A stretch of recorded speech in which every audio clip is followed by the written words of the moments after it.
رسوله الكريم اما بعد فاعوذ بالله من الشيطان الرجيم بسم الله الرحمن الرحيم واذا مس الانسان ضر دعانا لجنبه او قاعدا او قائما فلما كشفنا عنه ضره مر كأن لم يدعنا الى ضر مسه كذلك زين للمسرفين ما كانوا يعملون۔ اور جب انسان کو کوئی مصیبت پہنچتی ہے تو وہ پہلو کے بل یا بیٹھے ہوئے یا کھڑے ہوئے ہم سے دعا کرتا ہے، بس جب ہم اس سے اس مصیبت کو دور کر دیتے ہیں تو وہ اس طرح گزر جاتا ہے کہ گویا جب اس کو وہ مصیبت پہنچی تھی تو اس نے ہم کو پکارا ہی نہیں تھا۔ اسی طرح حد سے تجاوز کرنے والوں کے کرتوت ان کے لیے خوشنما بنا دیے گئے ہیں۔ کذالک زین للمسرفین ما کانوا یعملون۔ مسرفین، میرے مالک نے یہاں پر مسرفین کا لفظ استعمال کیا ہے، یہ دونوں کے لیے عام ہے، لیکن اس آیہ مبارکہ کے ضمن میں کافروں کے لیے۔ اللہ تعالیٰ کا لاکھ لاکھ شکر ہے، اس نے ہمیں اسلام کی نعمت سے نوازا ہے۔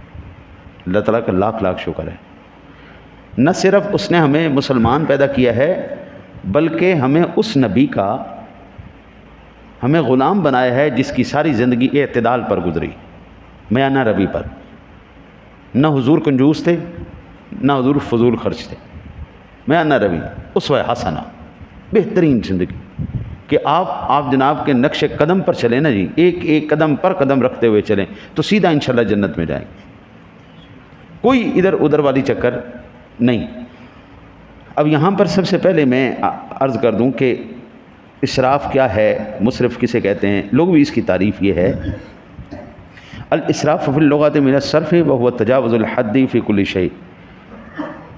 اسراف لغت میں صرف سے ماخوذ ہے، جس کا معنی ہے ہر چیز میں حد سے تجاوز کرنا، ہر چیز میں حد سے تجاوز کرنا۔ المسرف شرعا هو الذي ينفق ماله في غیر طاعة الله او يتجاوز الحد في المباحات۔ اور شرعاً مسرف وہ ہے جو اپنا مال اللہ کی نافرمانی میں خرچ کرے یا حلال چیزوں سے حد سے زیادہ تجاوز کرے یا زیادہ خرچ کرے۔ اللہ تعالیٰ نے آپ کو اپنی نافرمانی کے لیے نہیں پیدا کیا۔ اللہ تعالیٰ نے صرف آپ کو جو مال دیا ہے وہ صرف آپ کا نہیں ہے، آپ کے مال کے اندر آپ کے رشتہ داروں کا بھی حق ہے، آپ کے قربا کا بھی حق ہے۔ اچھا جی، میرے مالک نے ارشاد فرمایا کلوا واشربوا ولا تسرفوا انہ لا يحب المسرفین۔ کھاؤ پیو لیکن حد سے تجاوز نہ کرو، بے شک اللہ اسراف کرنے والوں کو پسند نہیں کرتا۔ یہ بڑی کمال میں آپ کو عرض کر رہا ہوں حضرت، شاید اس آیت کی قوت کا اندازہ آپ کو نہیں۔ کذالک زین للمسرفین ما کانوا یعملون۔ اللہ تعالیٰ نے نافرمانوں کو، حد سے تجاوز کرنے والوں کے لیے ان کے کرتوت مزین کر دیے، یعنی احساس گناہ ہی ختم کر دیا۔ ایک ہوتا ہے احساس گناہ ہونا، شرمندہ ہو کہ بندہ کوئی کام کر رہا ہے کہ یار یہ کام ٹھیک نہیں ہے، بس اللہ تعالیٰ مجھے توفیق دے سیدھے ہونے کی، نہیں، وہ الٹا آپ کو دلیل پیش کریں گے، یہ جو میرا پیسہ ہے میں نے کمایا، میں جدھر مرضی لگاؤں، تم کون ہوتے ہو پوچھنے والے؟ اللہ اکبر، یہی میرا رب کہہ رہا ہے، وہ اللہ کے بندے جو حد سے تجاوز کرتا ہے اس کو اس بات کا احساس بھی نہیں ہونے دیتا میں، وہ بلکہ اس کو اچھا سمجھتا ہے کہ یہ میرا حق ہے جی، یہ میرا حق ہے، میں نے کمایا ہے، یہ میری محنت ہے، یہ میری کوشش ہے۔ واہ بھائی واہ، پڑھے لکھے بندے ذلیل و خوار ہوتے پھر رہے ہیں، یعنی ان پڑھ جاہل اربوں روپے کے مالک ہوئے پڑھیں۔ اب آپ یہ تو نہیں کہنا جی آپ کی محنت ہے، یہ میرے اللہ کا فضل ہے، جس کو چاہتا ہے وہ کبھی کرم کے طور پہ ادا فرما دیتا ہے، کبھی آزمائش کے طور پہ دے دیتا ہے، کبھی کرم کے طور پہ دیتا ہے، کبھی آزمائش دے دیتا ہے۔ اب اللہ نے پیسہ تو حضرت عثمان غنی کو بھی دیا تھا، 14 صدیاں ہو گئی، دنیا کھا نہیں رہی آپ کا صدقہ، 14 صدیاں گزر گئیں، آپ کے باغات کا خرچہ حکومت سعودیہ کے بینک میں آتا ہے، سرکاری بینک میں آتا ہے، وہاں سے بیواؤں کو، غریبوں کو، یتیموں کو، آج بھی آپ پتہ کریں، آج بھی آپ پتہ کریں، اللہ نے عثمان غنی کو پیسہ دیا، اللہ نے فرعون کو، ابو جہل کو، تبا شیبہ کو بھی پیسہ دیا تھا، نمرود کو، حامان کو، قارون کو بھی پیسہ دیا تھا، پیسہ ان کے پاس بھی تھا، پیسہ عثمان غنی کے پاس، پیسہ ابو لہب کے پاس بھی تھا، پیسہ حضرت صدیق اکبر کے پاس بھی تھا، لیکن انہوں نے کدھر خرچ کیا، انہوں نے کدھر خرچ کیا، وہ کیا سمجھتے تھے، وہ کیا سمجھتے تھے، دونوں کے نظریات کو قرآن نے بیان کیا۔ پھر فرمایا ان المبذرین کانوا اخوان الشیاطین، فضول خرچی کرنے والے شیطانوں کے بھائی ہیں۔ میں اکثر بچوں سے کہتا ہوں اللہ کے بندو اپنے آپ کو قابو میں رکھو، سب سے بہترین خرچہ، سب سے بہترین خرچہ، حضرت ہمیں پتہ ہے کہ یہ چیزیں عام روٹین میں نہیں ڈسکس کی جاتی، کیونکہ یہ چیزیں پھر ہمارے لیے جو ہے نا جی پریشانی کا سبب بنتی ہے۔ ظاہری بات ہے، میں جب کہوں گا کہ تم اپنے ماں باپ کے اوپر پہلے خرچ کرو، تمہارے پاس پیسہ ہے تو ماں باپ پہ خرچ کرو، بہن بھائیوں پہ خرچ کرو، تو مولویوں کی نہیں دینا۔ لیکن ہمیں اس سے غرض نہیں، واللہ باللہ تعالیٰ وہ ذات رزاق ہے، وہ کہاں سے سبب پیدا کرتی بندے کو نہیں پتہ چلتا۔ آپ نے محنت کی ہے نا جی، تو اللہ تعالیٰ کہتا ہے وہ بندے سب سے پہلے میں نے تیرے اوپر یہ فرض کیا ہے کہ تو اپنے ماں باپ کا خیال کر، جن کی تو شاخ ہے نا، اب ان کا خیال کر، ماں باپ کو محتاج نہیں ہونے دینا، ہر ضرورت ان کی پوری کر۔ پھر بہن بھائیوں کی طرف توجہ کر۔ ہمیشہ جو اکثر دیکھا گیا ہے، اکثر سارے نہیں، جس بھائی بہن کو آپ دیں گے نا قبلہ وہ آپ کے خلاف بات کرے گا ہی کرے گا۔ یہ نہیں ہو سکتا کہ آپ کسی کے ساتھ تعاون کریں، یہ میری بہن ہے، یہ میرا بھائی ہے، میں اس کو دیتا ہوں، اب بندہ دینے کے بعد نا اس کی تمنا یہ ہوتی ہے میری تعریف کی جائے، مجھے اچھا سمجھا جائے، لیکن اس کا الٹ ہوتا ہے۔ اسی کو کہتے ہیں صلہ رحمی۔ جس نے آپ کو کہا حضرت صاحب، علامہ صاحب، مولانا صاحب، مفتی صاحب، فلانا صاحب، چودھری صاحب، ملک صاحب، فلاں صاحب، اس کو دیا تو کیا دیا؟ پتہ تو چلتا ہے جب آپ کی مخالفت کی جا رہی ہو اور پھر اس کو آپ کھلا رہے ہیں۔ میرے والد گرامی رحمۃ اللہ تعالیٰ علیہ سے میں نے پوچھا کہ دشمن کو دوست بنانے کا سب سے آسان طریقہ کیا ہے؟ آپ نے فرمایا اس کو تحفہ دینا شروع کر دو، خاندانی ہوا تو زبان بند ہو جائے گی۔ اللہ دشمن بھی دے نا آپ کو خاندانی دے، وہ چوڑے دشمن سے پالا نہ پڑے، خاندانی دشمن اللہ آپ کو عطا فرمائے، اللہ تعالیٰ معاف کر۔ اچھا جی، اللہ ارشاد فرماتا ہے حدیث پاک کے اندر، کلوا واشربوا وتصدقوا فی غیر اسراف ولا مخیلۃ، کھاؤ پیو خیرات کرو لیکن اسراف اور تکبر کے بغیر۔ اور پھر میرے آقا نبی اکرم صلی اللہ علیہ وسلم نے فرمایا ان اللہ کرہ لکم اضاعۃ المال، اللہ تعالیٰ تمہارے لیے مال کو ضائع کرنا پسند نہیں کرتا۔ یہ قلم ہے نا جی، قلم 40 روپے کا آیا ہے، اچھا جی یہ بھی میرا لکھ رہا ہے، میں قلم لے لوں 1.5 لاکھ روپے کا، کام اس نے بھی لکھنے کا ہی کرنا ہے، اس نے بھی خالی ہو جانے کے بعد ضائع ہو جانا ہے، اس نے بھی خالی ہونے کے بعد وہ بھی بیکار ہے، اس کا کیا ہے، بیکار ہو گیا۔ اب صرف آپ اس کو بطور جو ہے نا جی نمونہ رکھ سکتے ہیں کہ یہ اتنا مہنگا قلم میں نے استعمال کیا، اس کو کہتے ہیں میانہ روی۔ کام 1.5 لاکھ والا بھی کر رہا ہے، کام 40 روپے والا بھی کر رہا ہے، وہ بھی کر کے فارغ ہو جاتا ہے، وہ بھی کر کے فارغ ہو جاتا ہے، نہ اس کا اس کے بعد میں کوئی استعمال ہے ہمارا۔ ہم کیا کرتے ہیں اس کے بعد ہم نالے پانی بنا دیتے ہیں، قلم ایسے ہی ہوتا ہے نا جی، ہم قلم فارغ ہونے کے بعد اس کو یعنی اس کے بعد میں، لیکن جو 1.5 لاکھ روپے والا ہے آپ اس کو نالے پانی بنا سکتے ہیں؟ نہیں بنا سکتے، یہ فضول خرچی۔ کام اس میں بھی ہو رہا ہے اور احسن طریقے سے ہو رہا ہے، کام اس میں بھی ہو جائے گا، یہ کم از کم ختم ہونے کے بعد نالے پانی تو بن جائے گی نا۔ وہ تو نالے پانی بناتے ہوئے بھی دل دھڑکے گا، ہائے پارکر کا پین ہے، ہائے فلانے کا پین ہے، اب اس کو میں نالے پانی بنا دوں، ایسا تو نہیں ہوتا، یہ اسراف ہے۔ پھر میرے آقا نبی اکرم صلی اللہ علیہ وسلم نے الصرف یفضی الی الفقر ویمیت القلب، اللہ اکبر، اسراف انسان کو فقیری کی طرف لے جاتا ہے اور دل کو مردہ کر دیتا ہے۔ امام غزالی علیہ رحمہ فرماتے ہیں کہ المسرف یخرج من الحکمت اللہ فی التدبیر، مسرف اللہ کی طرف سے عطا کردہ تدبیر کی حکمت سے محروم ہو جاتا ہے۔ اللہ اکبر، یہ بڑی حکمت کی بات کی ہے۔ اللہ تعالیٰ جب بندہ میں اعتدال سے چل رہا ہوتا ہے نا جی، ہر ایک کے ساتھ باہمی تعاون کر کے چل رہا ہوتا ہے، تو اللہ تعالیٰ اس کی دل پر حکمت کو نازل فرماتا ہے، یا حکمت کے دروازے کھول دیتا ہے، یا اس کے لیے سمجھنا آسان کر دیتا ہے۔ یا میں بالکل سادہ لفظوں میں کہوں تو اللہ اس کی چھٹی حص کو ایکٹیویٹ کر دیتا ہے، اس کو پہلے پتہ چل جاتا ہے کیا غلط ہونے والا ہے، کیا صحیح ہونے والا ہے، یہ غلط ہے، یہ اللہ تعالیٰ اس کے دل کے اندر نور کو پیدا کر دیتا ہے، حکمت کے نور کو پیدا کر دیتا ہے، جس سے وہ دیکھتا پھرتا ہے۔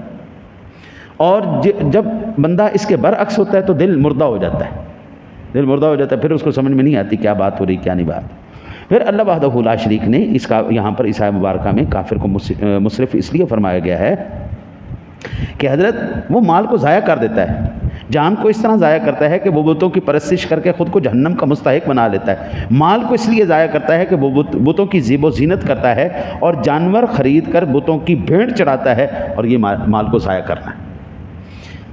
آپ کھائیں، اپنی ذات پہ لگائیں، ضرور لگائیں، لیکن حضور بات وہی ہے، سمجھنے کی بات ہے کہ آپ نے ضرورت پوری کر کے میانہ روی اختیار کرنی ہے، یا صرف برانڈ کے نام پہ کٹوانا ہے اپنا۔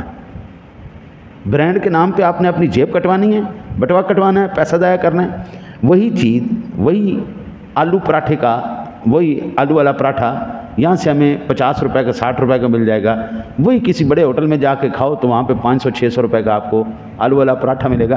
بھائی کھانا آلو والا پراٹھا ہے نا، تو 600 روپے کا ضرور دے کے کھانا ہے، 100 روپے دے کے کھاؤ۔ حکمت ہے نا جی، کھانا چیز استعمال کرنی نا، آپ اسی کو 20 روپے 30 روپے زیادہ دے کے اس کی کوالٹی اچھی کروا لیں، 10 روپے اور دے کے اور کوالٹی اچھی کروا لیں۔ وہی برانڈ کے نام پر، وہی ان چیزوں کے نام پر وہاں پر جا کر آپ پیسہ ضائع کریں۔ اچھا یہ زیادہ تر بیماری تھی کافروں میں، اب الحمدللہ مسلمانوں کے اندر بھی یہ بیماری آ رہی، الحمدللہ یہ مسلمانوں کے اندر بیماری آ رہی۔ اب ہم نے فلانی برانچ کا پیزا کھانا ہے، فلان جگہ پہ جا کے پیزا کھانا ہے۔ یار جان دو، خدا کا نام لو، کس طرف چل پڑے یار۔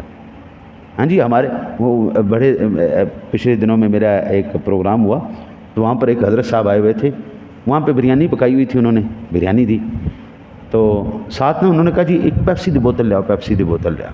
اچھا جی وہ پیپسی دی بوتل ہے، انہوں نے پانی دیا، نہیں پانی نہیں، میں پانی نہیں پیندا، چاول بغیر پیپسی دے میرے تھلے نہیں لیندے، یہ پیپسی دے نال میرے تھلے لیندے نے۔ وہ ادھر سے ایک برکی لے، ادھر سے ایک جناب بوتل پیے، ادھر سے پس کی اور ادھر ایک برکی اس کی۔ میں کہ یار یہ کیا آئٹم، اس کی بغیر پیپسی کے وہ نیچے اتر ہی نہیں رہی۔ اللہ اکبر، یہ بیماریاں تھیں ان کی، مغرب کی، کافروں کی، ہمارے میں نہیں تھیں یہ چیزیں، اب ہمارے اندر بھی آ گئیں۔ اللہ ماشاء اللہ اب کوئی ایسا گھر ہو، اللہ ماشاء اللہ کوئی ایسا گھر ہو جس گھر میں جو ہے نا برگر، شاورما، یہ جو ہے نا لانتے ہمارے پاس نا۔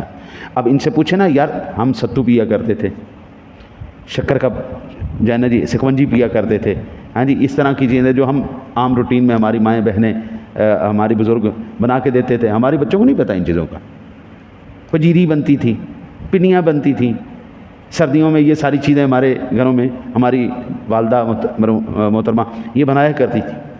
لیکن ہماری اولاد کو آج بتائیے پیزا ہے، برگر ہے، فلانا ہے، وہ پھر عجیب عجیب۔ اب اگلے دن میرا پتر مندر سے بھیجی ایک جنانا جی وہ کینا ہے شورما جیسے روٹی کو اس میں چیزیں ڈال کے بند کر کے انہوں کے اندر جی شپاٹا رول ہے۔ کیا میں کہ لنگڑا بھی بنا دیو، کونا بھی بنا دیو، کو کانا بھی بنا دیو، کوئی چھپاٹے بن گئے، کوئی کچھ بن گئے۔ او بھائی یہ ہماری تہذیب نہیں ہے، اللہ کے واسطے یہ مال کو ضائع کرنا ہے، وہی مال آپ اپنے گھر میں استعمال کریں، وہی مال ان چیزوں میں استعمال کریں، یہ ہماری تہذیب نہیں۔ اس لیے میرے رب نے یہ جو جملہ ارشاد فرمایا نا کہ کذالک زین للمسرفین ما کانوا، یہ ان کے لیے بہترین بنا دیا گیا، ان کو احساس ضیاع ہوتا ہی نہیں ہے۔ یہ کافروں کے لیے استعمال کیے گئے بات، لیکن ہمارے بچوں کے اوپر یہ بالکل فٹ آ رہی ہے کہ ہمارے بچوں کو اب احساس ضیاع ختم ہو گئے۔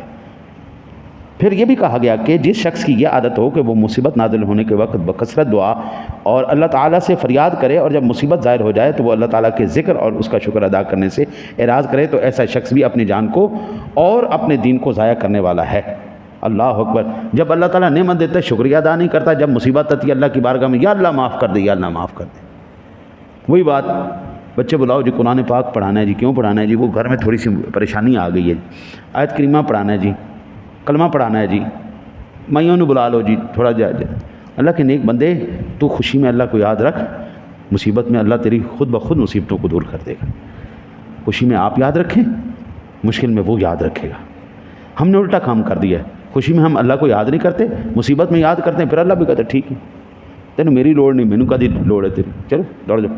مصرف وہ شخص جو اپنے کثیر مال کو کسی خسیس اور گھٹیا مقصد کے لیے حصول میں خرچ کر دے، اور یہ معلوم ہے کہ دنیا کی رنگینیاں اور دنیا کی لذتیں اخروی نعمتوں کے مقابلے میں خسیس اور گھٹیا ہیں۔ اللہ تعالیٰ نے انسان کو حواس، عقل اور تصرف کی قوتیں اس لیے عطا کی ہیں وہ ان سے اخروی نعمتوں کے حصول میں کوشش کرے۔ اللہ نے ہمیں عقل کیوں دی ہے؟ اس لیے دی ہے تاکہ ہم اپنے اگلے گھر کو سیدھا کر سکیں۔ قبلہ میرے پاس گھر نہیں ہے، مجھے پتہ ہے، اس بات کا احساس ہے کہ جن کے پاس گھر نہیں ہوتا ان کی کیا تکلیف ہوتی ہے۔ اب میں یا تو ساری زندگی اسی پر روتا رہوں کہ میرے پاس یہاں پہ گھر نہیں ہے، یا پھر میں یہ کوشش کروں کہ یا چلو دنیا میں تو نہیں میرا بنا، آخرت میں تو بن جائے، ہاں جی، یہ کوشش کر سکا. تو اگر میں دنیا میں بھی گھر سے محروم ہوں اور آخرت کے لیے بھی کوشش نہیں کر رہا تو حقیقی محرومی تو میرے پاس ہے. چلو ایک جگہ پر نہیں بن سکا نا صحیح، آخرت میں تو ہمارے پاس کوشش ہے. ہم قرآن پڑھ سکتے ہیں، ہم عبادات کر سکتے ہیں، ہم پڑھا سکتے ہیں، ہم خیرات کر سکتے ہیں، اور یہ وہ سارے عوامل ہیں جو ہماری آخرت میں ہمارے کام آنے والے ہیں. جیسے سبحان اللہ کہنے سے ایک درخت لگ جاتا ہے. سبحان اللہ، ماشاء اللہ، الحمدللہ، اللہ اکبر کہنے سے آپ اپنے باغ کے مالک بن سکتے ہیں. جنت میں باغ کے مالک بن گئے تو چلو کم از کم گھر کے اندر باغ بھی ہوگا. اب یہ کوئی اتنا مشکل کام تو نہیں ہے نا، لیکن ایمان سے میں آج کل دیکھ رہا ہوں یہ بھی مشکل ہو گیا. سبحان اللہ، ماشاء اللہ، الحمدللہ، اللہ اکبر کہنا بھی مشکل ہو گیا. پہلے جو میں بیان کرتا تھا میں نے یہ ٹرانسفارمیشن دیکھی ہے. ہم تھوڑا سا بیان کرتے تھے نا، تھوڑی سی اچھی بات کرتے تھے تو لوگ سبحان اللہ اتنی زور سے نعرہ تکبیر، نعرہ رسال، وہ بڑا جذبہ آ جاتا تھا لوگوں کے اندر. اب وہ جذبے ختم ہو گئے. اب نہ سبحان اللہ نکلتی، نہ ماشاء اللہ نکلتی ہیں جی، اور نہ ہی کوئی نعرہ شعرہ لگتا ہے. اب مخصوص چند جو علاقوں کے اندر یہ روایت باقی رہ گئی ہے. یعنی لوگ اب اپنے آخری گھر کو مزین کرنے سے بھی بیچارے وہ کترا رہے ہیں، یہ شرمندہ ہو رہے ہیں. خیر، آخری بات سماعت فرمائیں کہ اگر ان گھٹیا چیزوں کے حصول کی جدوجہد میں ہم نے اپنی ساری قوتیں صرف کر دیں اور آخری نعمتوں کو حاصل نہ کیا تو پھر ہم میں اور کافر میں کیا فرق رہ جائے گا؟ وہ بھی محروم ہے آخرت سے، ہم بھی محروم ہیں آخرت سے. وہ بھی دنیا میں فضول خرچی کر رہے ہیں، ہم بھی دنیا میں فضول خرچی کر رہے ہیں. وہ بھی اللہ رسول سے دور ہے، ہم بھی اللہ رسول سے دور ہیں. ان کی اولادیں بھی نافرمان ہیں، ہماری اولادیں بھی نافرمان ہیں. ان کے گھر بھی فحاشی اور عریانی چل رہی، ہمارے گھر بھی فحاشی اور عریانی چل رہی. تو پھر صرف ایک مسلمان کہنے سے ہماری بخشش ہو جائے گی؟ وہ غالباً اقبال کا شعر ہے، عمل سے ہے زندگی جنت بھی جہنم بھی، یہ خاک کی اپنی فطرت میں نہ نوری ہے نہ ناری. ہم نہ جنتی ہیں نہ دوزخی ہیں، ہمارے عمل طے کرتے ہیں کہ ہم نے کدھر جانا ہے. ہمارے عمل طے کریں گے. اللہ سے دعا ہے اللہ آپ کو مجھے عمل کی توفیق عطا فرمائے. اللہم صلی علی سیدنا